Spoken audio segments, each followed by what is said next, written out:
Hey friends, welcome back to my channel.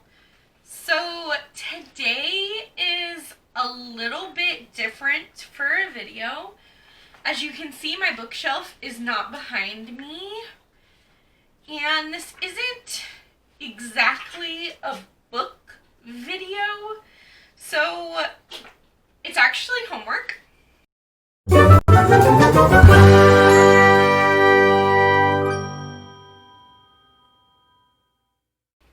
But don't click out quite yet.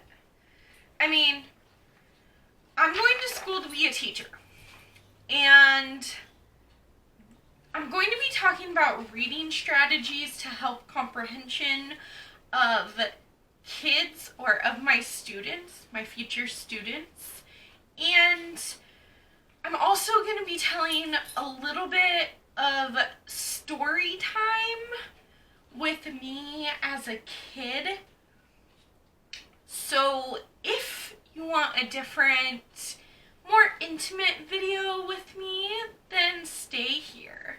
Otherwise, I completely understand if you want to leave. Now,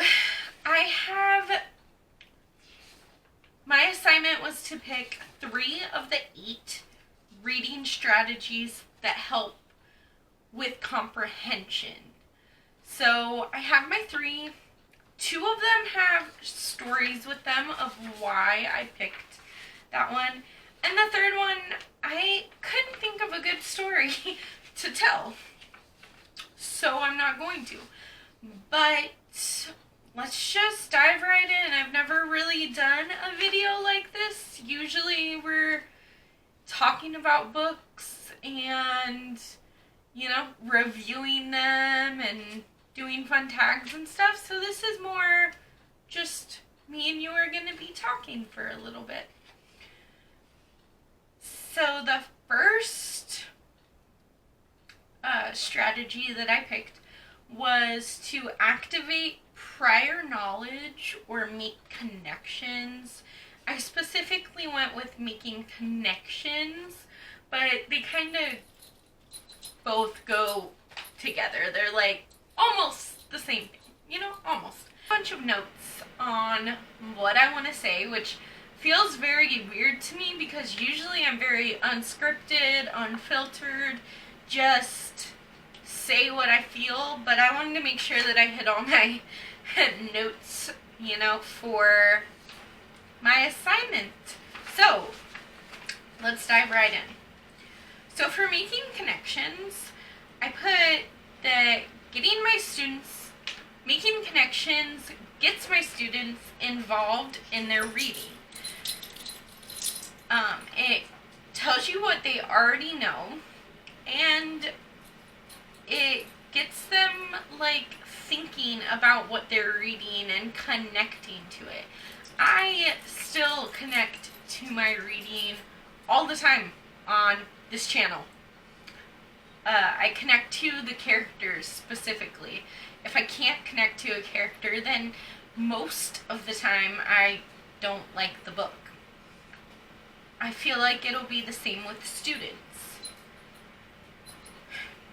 Making connections is the #1 way I started reading. What I mean by that is I struggled to read when I was a kid. I missed a lot of school because I was sick with cancer. And so when I was well enough to go to school, I fell very, very behind in school.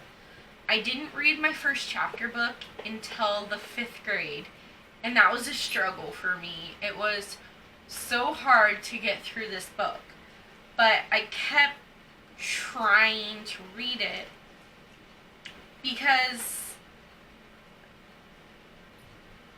I had never connected to a character or a book in the way that I connected to where the red fern grows, okay? I felt like I was Billy's best friend.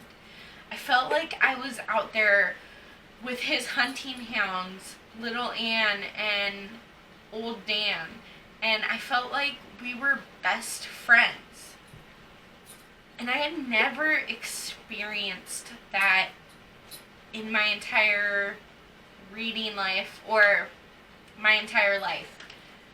So that book changed my life. That's probably the book I've read the most in my entire life.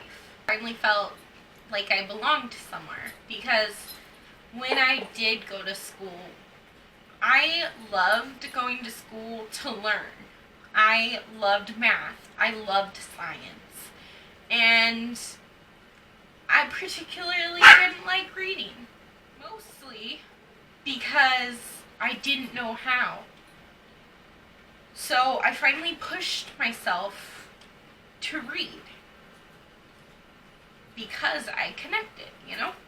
And that's a huge thing for me. So I think that this strategy could help those students that were like me, who struggled to read, or get students who don't like reading into reading because they find themselves in that book. Like, for me, reading isn't about escaping, like a lot of people say. It's about finding another aspect of myself. And I think that that's exactly what this strategy is about. It's about finding another way of thinking, finding another part of yourself as a student. And it's about connecting to the things that maybe you don't think matter. Like, for me, when I first started reading, when I read Where the Red Fern Grows for the first time in my life, I connected to it because there were dogs. And you can probably see one of my dogs running back and forth. I have been a dog lover since forever.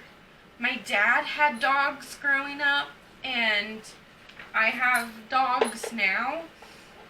But something as small as being a dog lover in a book about dogs and the friendship between the dogs and Billy, the kid, like, I never realized how big of an impact that made on me until I did this project.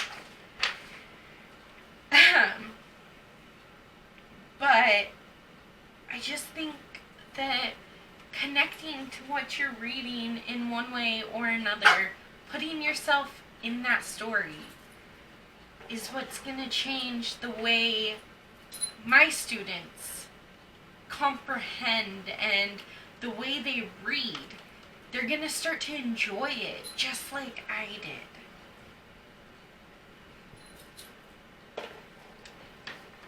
On that same note, though, I do think that if you pick...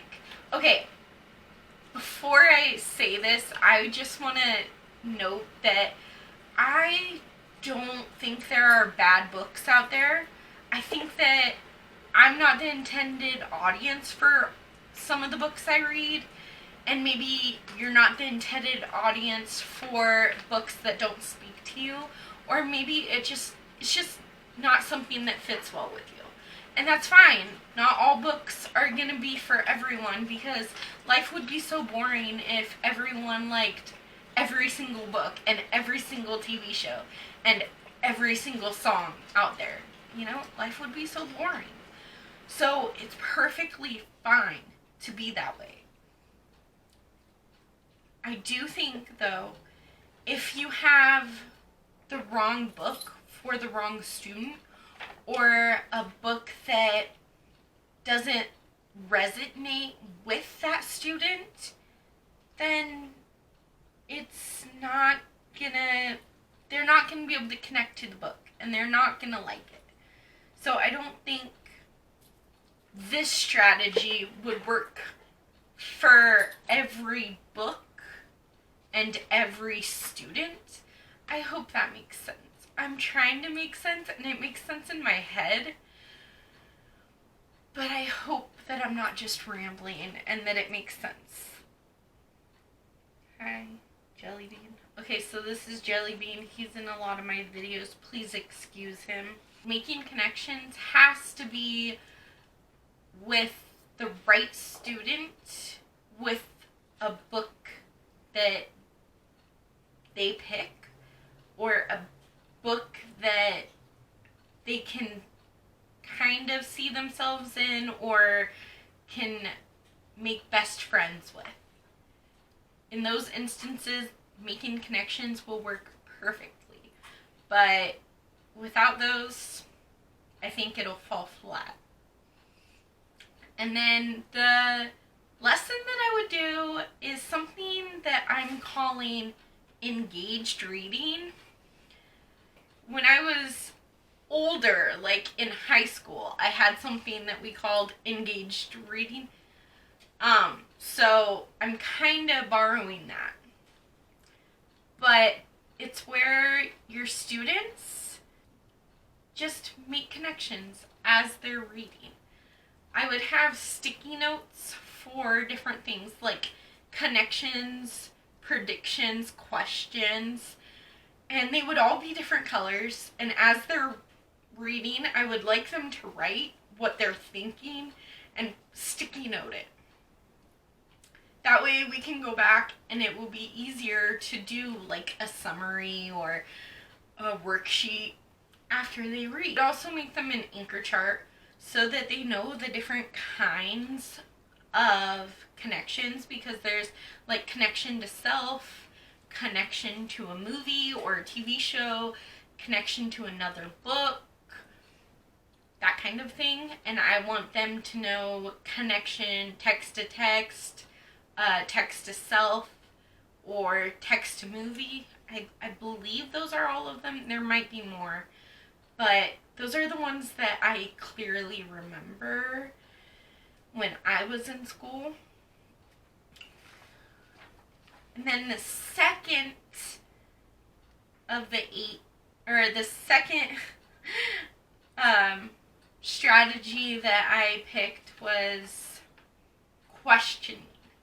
So growing up in school, I was taught to basically be quiet and listen to what the teacher says and try to read or do whatever your assignment is, but you're not supposed to question things, because that's not how the world works. You're just supposed to listen. And I'm not gonna be that kind of teacher. I'm not gonna shut my students down from potentially learning things that maybe I didn't even think of. Because the way that students think is so astonishing sometimes. And it's so amazing to see that aha moment in them. And if you tell them they can't question things, you are putting them, like, you're stopping them from learning. And that's just not fair. So until I got to this high school class where I took, it was called Reading Comprehension, we dug deep into all 8 of these strategies we've learned in this class. We learned how to understand and analyze the books we are reading and start to enjoy them. Because before that, I read because I had to, not because I wanted to. I mean, there were a couple times where I picked up a book because I wanted to, but generally speaking, I hated reading. It was so much effort for me. I never remembered what I was reading unless I whispered it to myself out loud or read aloud. But a lot of the time in class, they don't want you to do that. And I really despised it. You can't really tell now because of my booktube, but I hated reading. One thing in this reading comprehension class that we started doing was asking questions as we read. It could be any question that you had while reading. At first, I was terrified to let myself ask questions. As in, because every other grade I was in, they told me, because in every other grade I had been in, they told me that asking questions was not allowed of the student. The skill to be able to ask questions while you read is one I wish I had mastered earlier in life. I think the questioning strategy makes students interact with the text. It makes them think critically about what they are reading. The strategy would work best with students who are struggling to interact and comprehend what they are reading, because it gets them thinking about it, not just reading words on a page, but connecting to it and thinking about it.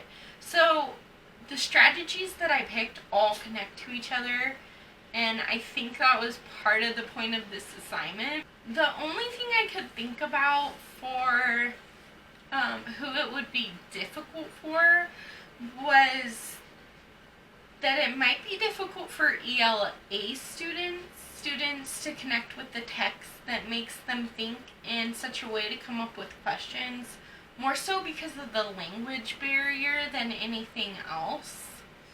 I would like to continue my students on the engaged reading, like I talked about above, and I would continue with the sticky notes for questions, connections, predictions, all in different colors. I would prefer my students to write down the thoughts as they read before they put the sticky note on, but I know that sometimes that's not possible, so as long as they put a sticky note over it so that they can come back to it later and it can get them thinking some more. And then maybe even having class discussions about some of the things they thought about. I guess it depends on if we're all reading the same thing or if we're reading different things. I mean, we could still have class discussions. It just would be harder if we were all reading something different. But I think having class discussions is a great way to interact with the text and maybe ask some of the students' peers some of the questions that they had and see if they can all come up with an answer together. I think that that would be really fun too.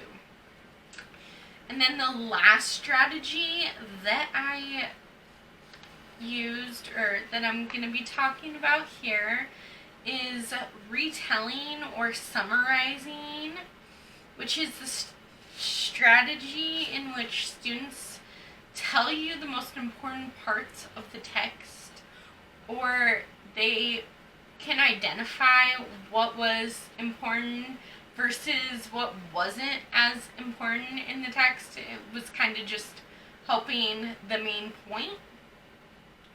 This strategy is important to teach students about the main points of the story elements, help students remember what they read, and even gain confidence in themselves as readers.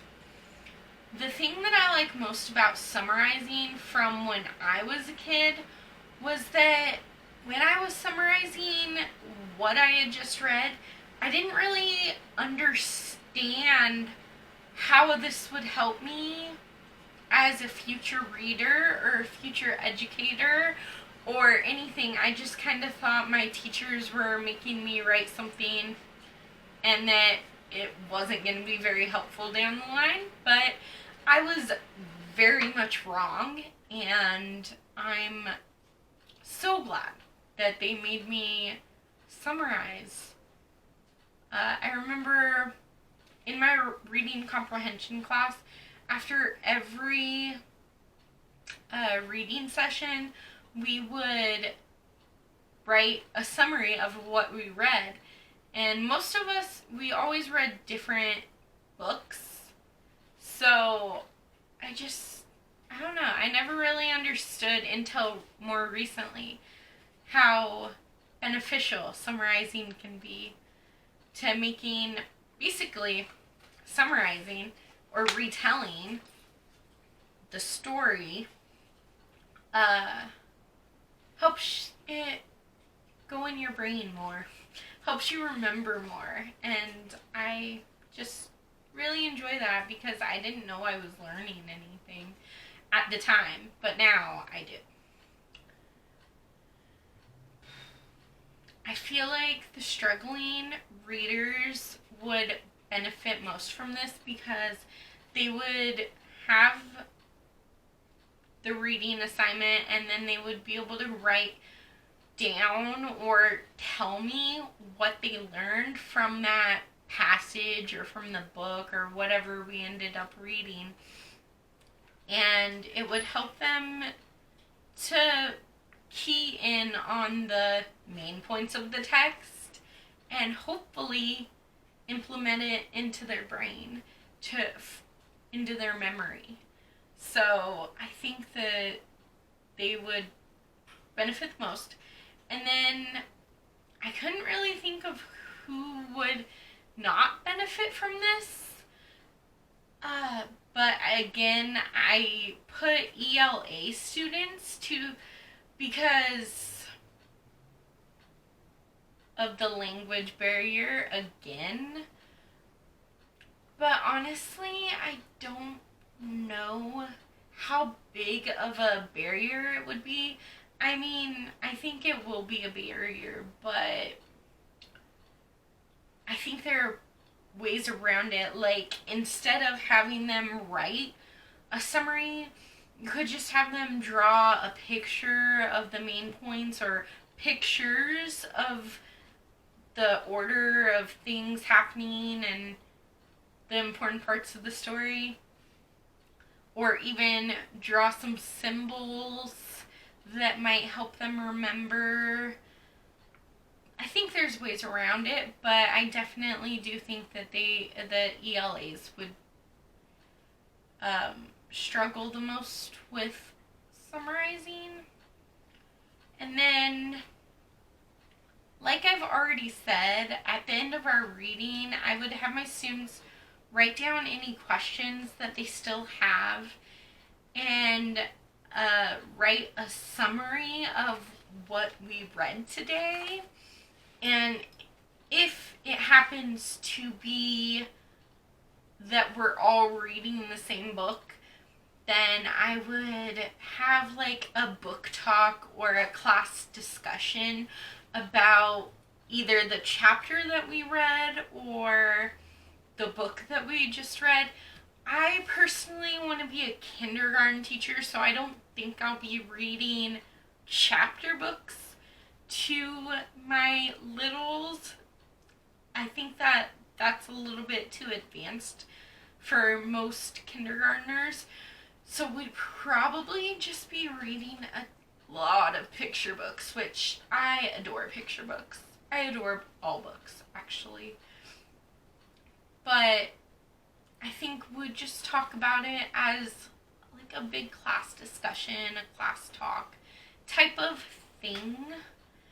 So thank you for watching this video. Please give this video a big thumbs up and subscribe to my channel where we have interrupting dog Jellybean, and then we have beautiful Bella who never interrupts. She's sleeping though. That's why she never interrupts, because she always sleeps. If you enjoyed this video, please let me know in the comments below, and I'll do more like Teacher's Corner type videos where maybe I do videos of some of my homework assignments, or teacher hauls, because I have a ton of teacher stuff that I'm so excited for. And honestly, I cannot wait till the day I have my own classroom. So I have like a year left of like student teaching and field work and everything. It's been hard work, and I'm so happy with it. But I just can't wait to have my own classroom. So if you guys enjoyed this, please don't forget to leave a comment, and I will see you guys in the next video.